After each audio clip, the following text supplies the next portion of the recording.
بسم اللہ الرحمن الرحیم۔ شروع اللہ کے نام سے جو بڑا مہربان نہایت رحم والا ہے۔ ناظرین السلام علیکم۔ ایک دفعہ ایک بزرگ آدمی کی آنکھوں کا آپریشن ہوا۔ ڈاکٹر نے احتیاط اور پرہیز بتائے اور ساتھ میں یہ بھی کہا کہ اگلے معائنے تک نماز میں جھکنے سے پرہیز کریں یا پھر اشارے سے نماز پڑھ لیں۔ گھر آ جانے کے بعد اس بزرگ نے کھانا پینا کم کر دیا۔ اس کے گھر والوں کو پریشانی ہونے لگی۔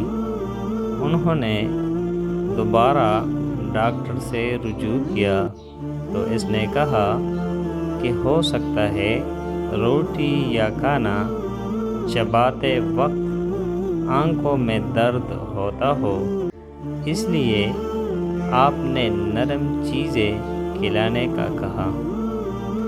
1-2 دن تک گھر والوں نے دیکھا مگر بزرگ نے کھانے میں کوئی تبدیلی نہ لائی۔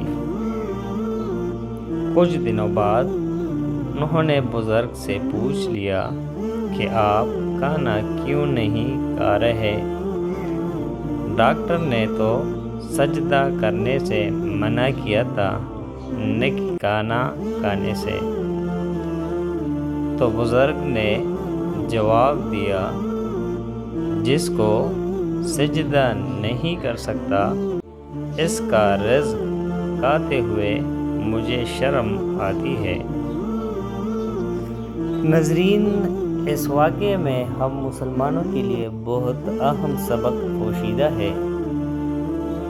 کیا ہمیں بزرگ کی طرح اللہ تعالیٰ کی رزق کھاتے ہوئے شرم آتی ہے؟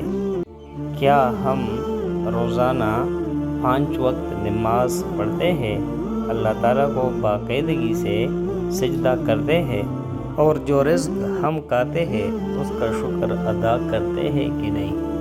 اگر نہیں کرتے تو یہ ہمارے لیے شرم کا مقام ہے۔ ناظرین، اگر آپ ہمارے چینل پر نئے ہیں اور مزید ایسی ویڈیوز دیکھنا چاہتے ہیں تو ہمارے چینل اردو کہانی کو سبسکرائب کریں۔ ملتے ہیں اگلے ویڈیو میں، تب تک کے لیے اللہ نگہبان۔